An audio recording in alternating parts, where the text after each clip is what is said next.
sometimes in life things happen and you're like, is that me? Is that me? That thing happened to me. Like, you just sit down and say, wow, that truly happened to me. That's Pauline who did that. Sometimes I sit down and get to think about the things I've done in my life or in the past, or sometimes that I do, and then later I come and laugh about it. Yeah, that's how much funny it is. So guys, today I'm going to tell you a story of how we met ourselves in the prostitution den with my family in Mombasa. So I hope you're going to enjoy this story, and let's catch it up.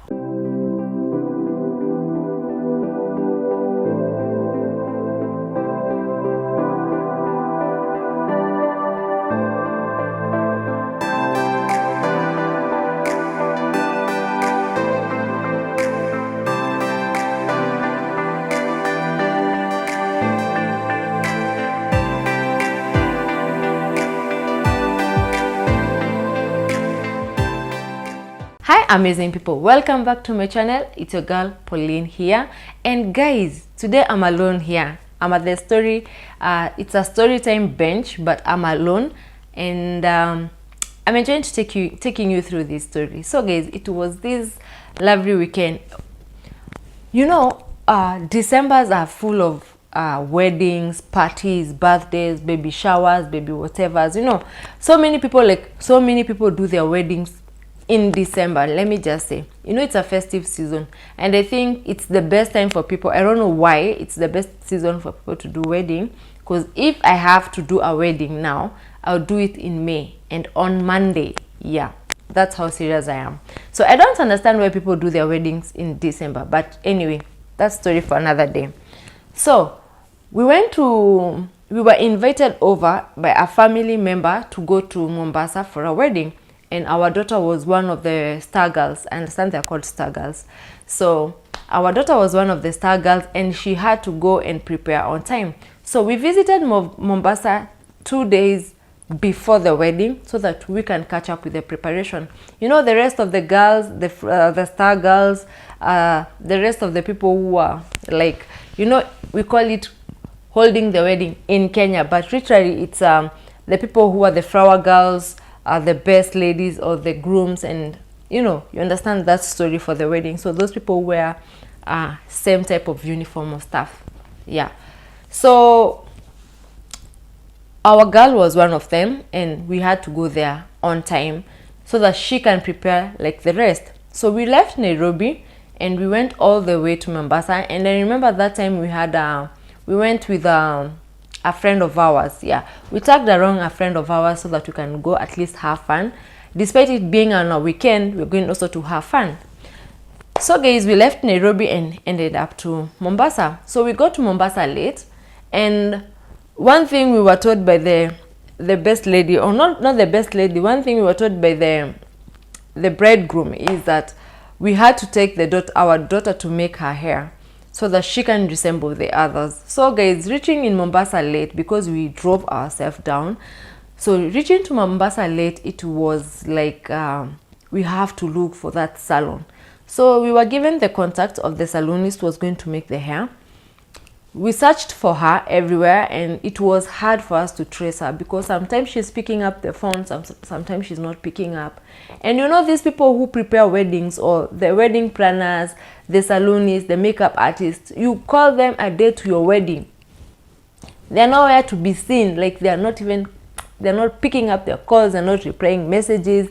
One time they are online, the other time they're mteja, and you're like, what's happening now? What's happening to these people?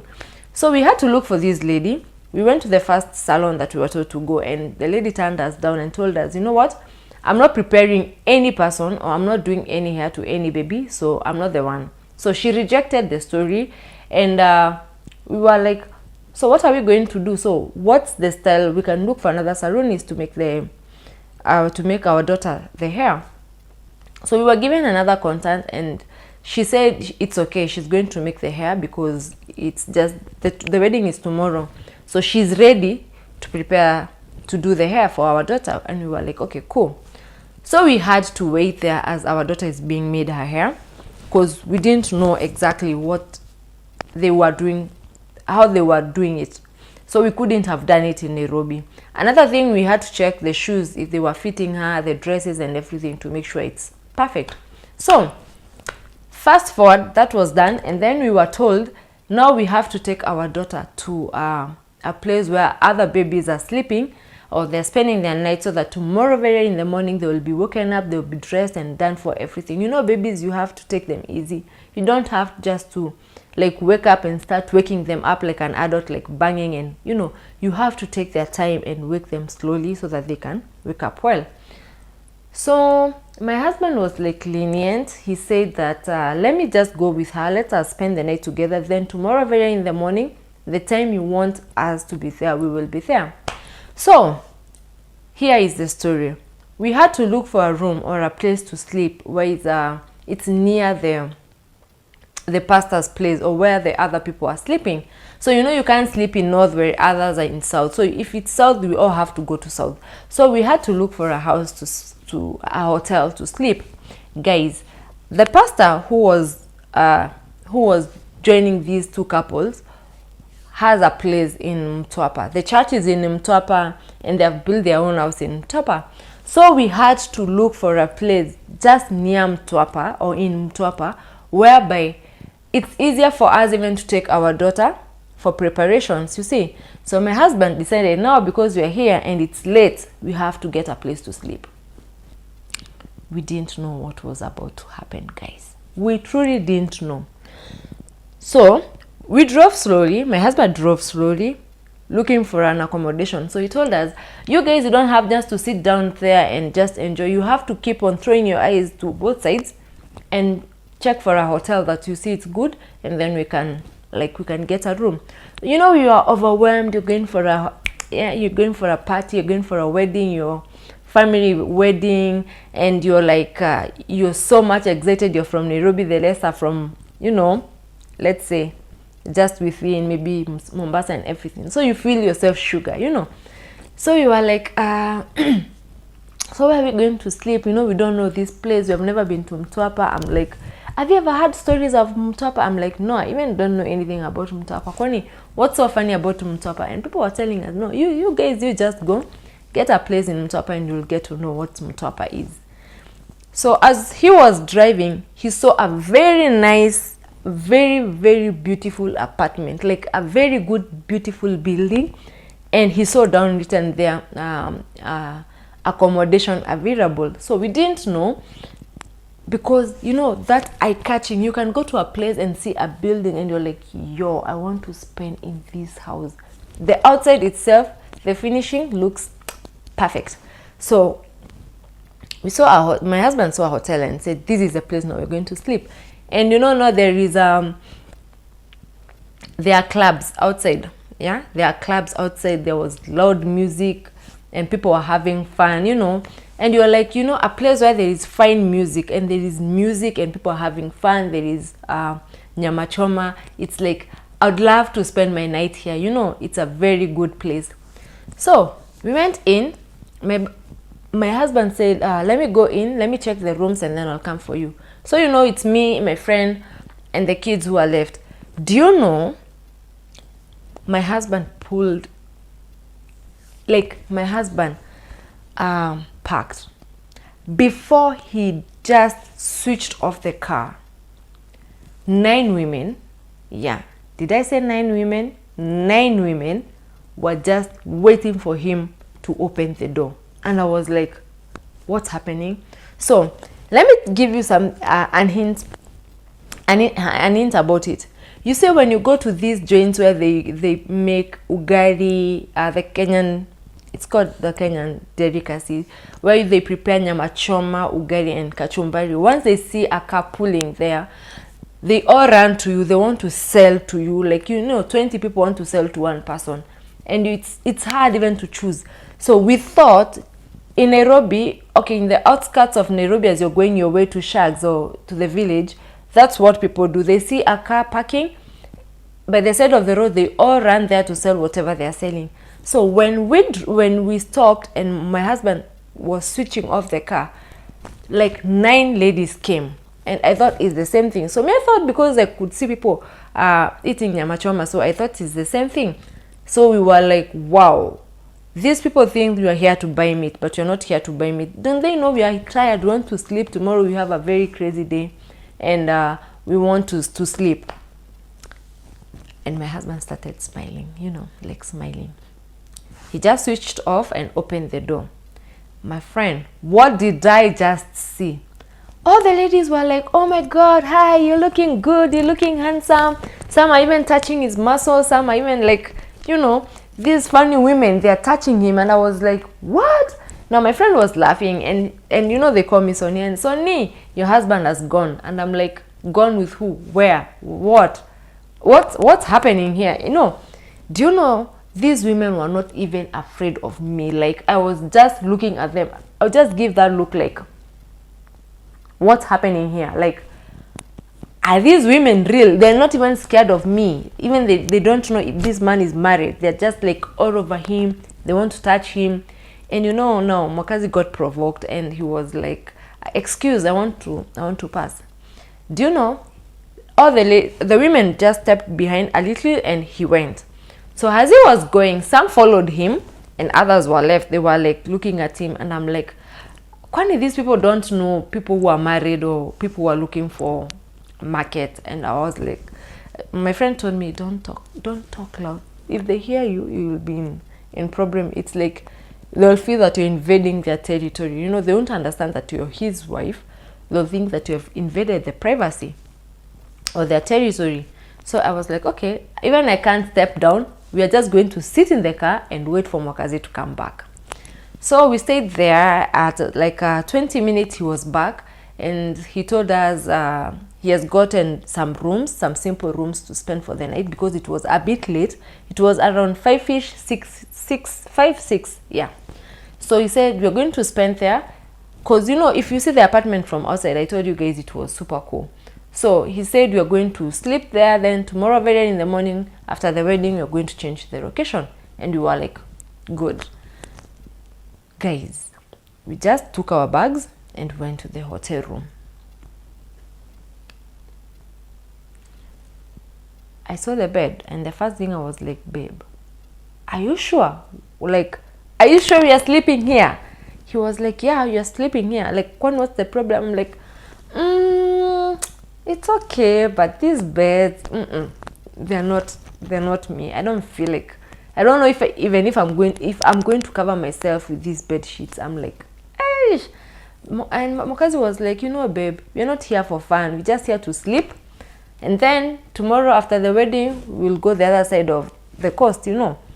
I was like, okay, it's okay, so we can just spend here the night. Wow. The bed was not bad. Nothing was bad, but the room, how it was, comparing to how we saw it outside and comparing to what we're seeing inside, it was not funny. It was not interesting. So I was like, okay, fine. So we put our bags together and went out somewhere to look for dinner, and we came back to sleep. Do you know, one room had 2 beds. So we had to take 2 rooms because it was the kids, us, and our friend. So we had to take 2 rooms. So each room had 2 beds. So me and my husband shared one room. The kids and our friend shared the other room. So we were like, okay, guys, you sleep. Tomorrow we will come and wake you up. So we were like, why don't we, my husband was like, why don't we take Talia? Because she'll be going very early in the morning. Why don't we take her, spend with her in our room, and then our son and our friend will spend in the other room. We were like, okay, cool. So there was a bed there, and she was already asleep. So we carried her and took her back to our room. We slept. Did we sleep? No. I lied if I said we slept. So Mokazi used the bathroom, and I was like, oh babe, don't flash, I want to use the bathroom, you know. So he was like, okay, fine. So he just finished whatever he was doing, and I had to use the bathroom. I was so pressed, guys. I was so pressed. I used the bathroom, and the world came to an end. Have you ever seen the walls of Jericho like falling down? You know how everything falls down at once without like, what happened? I made a mistake of flushing that toilet. everything from the septic tank just came out, you know. So there was a blockage of the toilet. There was a blockage in the toilet system. I don't know even if it was a toilet system or it's what system, but there was a blockage. Everything from the drainage just came up and I was like, oh, I jumped from the toilet to the bed. And I was like, babe, come and see what has just happened. Do you know something that even you don't want to see, even you don't want to sleep? I'm like, oh my God. So how are we going to sleep here? How are we going even to dress? Like, if you want to go to the toilet, what will happen? And my husband told me, you know what, babe, right now you can't just sit here and start thinking or doing whatever you're doing. Just close that door for the washroom and forget about it and come and sleep. And I was like, okay, fine. It's like that. Okay, fine. So we slept. I didn't sleep the whole night. The noise was so like, have you ever heard people like making it out and they're screaming, like screaming? They were screaming. Oh my God. They would come to our door, knock. Do you know now they knew that we have slept there? Visitors who came here, and we saw a man book a room. So they knew there was a man somewhere in this room. And these two rooms, it's like there's a visitor there. There's fresh blood, you know. So they kept on knocking the windows, the door. They are knocking everywhere and they're screaming. Others are even making it out outside the door. And we were like, I couldn't sleep. The funny thing is, if Mwakazi is feeling sleepy, if he just falls asleep, he will sleep. He will not even hear what is happening outside. He fell asleep. I couldn't sleep. I couldn't even close my eyes. One, I was so scared of the washroom. Number two, I was scared of these women who are knocking, calling, shouting the prices. I'm going to give you this price. I'm going to give you this at this price. I'm going to, you know. And they would come with men. You'd hear them laugh. You'd hear them screaming. They would just do their thing outside our door, you know. And you know that there are rooms that even there's no privacy. Like, the person who is in the next room can just hear what you're doing. Yeah. It's a story house. It's not a wooden house. No, it's a stone house. So imagine if I can hear what other people are doing in the next room, it means then they're shouting too loud. So we were like, I was like, I can't sleep. I just wrote my friend a text and told her, I hope you guys are safe. Just lock the door. Don't open. If I am coming to your room, that is in the morning, and I will call you before coming there. So make sure you lock the door well and you're safe. And she was okay, fine. Guys, those ladies knocked. We didn't know.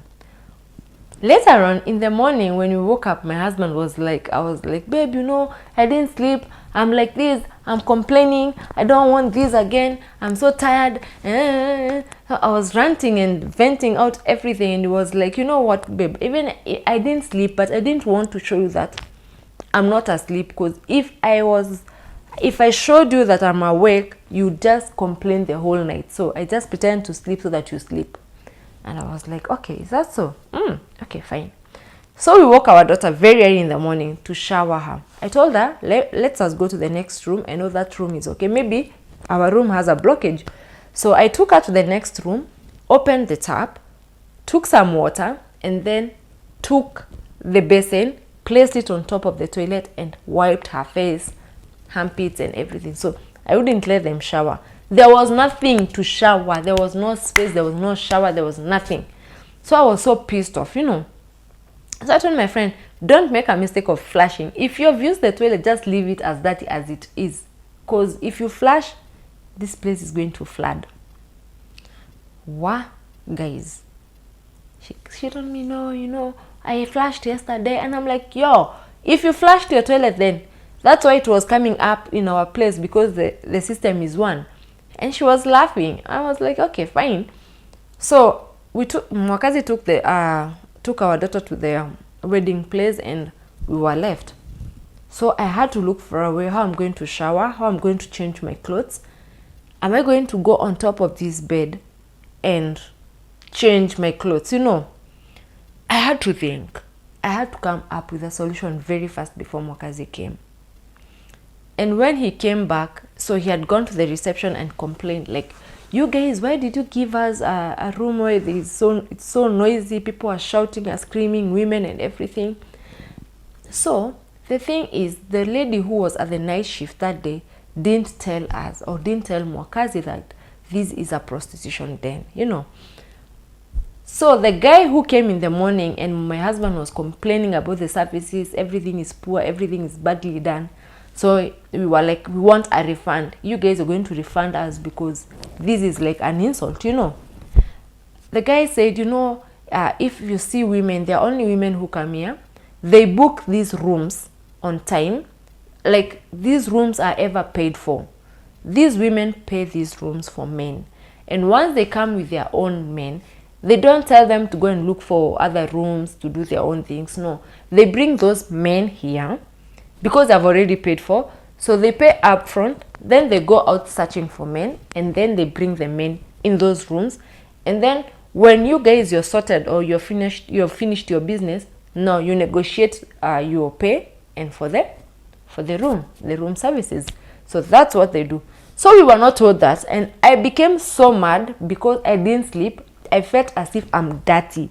Have you ever seen, you go somewhere and you feel you're so dirty, like you don't want anything, you can't even eat? I was so pissed off, guys. I was extremely pissed off. And you're going for a wedding. So what did we do? We just changed our clothes. We didn't even shower. We just changed our clothes and got in the car. So the lady who had given us the room came, and my husband was like, you know, I don't want even to see you. Whatever you just did was so pathetic. So the lady, she was there trying to explain, and my husband was not like in the mood. I was like, babe, let's go. Guys, because of being annoyed, because of not sleeping, because of not being comfortable, we got so pissed off and decided to go to Java. Who has ever tried to go to Java in the morning? 7 a.m. You're in Java. So we had to stand there at the door. We were waiting for the door to be opened. We don't care if you're the first or the last, because anyway, that place even you couldn't stay. So we went to Java, ordered food, breakfast. We ate pizzas, I don't know what. We were like, you know, a revenge. You're revenging for what happened last night. You're like, I don't care if I'm going to use all this money here, but I have to eat a decent breakfast. I want to bring back my morale. That's what we did. So guys, we had to catch up our breakfast. Everyone was asking for their own crazy things. That time, money was not a problem. So we had to take a very heavy, extremely heavy breakfast. We stayed in Java from 7 a.m. until 11 a.m. when the wedding was about to start. Guys, from 7 to 11. Just there, waiting. We are not in hurry, my friend. We are not even in hurry. We just want to pass time so that we can now have our free time and then go to the wedding. So guys, we had that, and later we joined the wedding. It was so fun. It was so cool. Everyone enjoyed the wedding. It was so superb. I can't complain about it. So when it was time to go home, I was like, babe, we are leaving this place at around 4. We have to go back to our usual place. You know, when we have gone to Coast, if we are not taking a whole apartment, we are just spending at our cousin's place, Mokazi's cousin place. So we had to go back. We had to travel all the way back to the other side of the bridge so that we can have a decent sleep.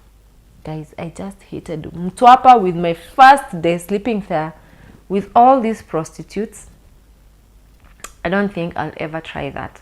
So guys, that was it. That was that story. And if you ever go to Mtwapa, I would advise you, be keen. Be careful. These women are not good. Be careful where you sleep. Right now, I know it's so dangerous. If that happened that time and it was not dangerous, so what about now? So guys, that was my story for today. I hope you enjoyed it. Until the next video. Peace out. Bye.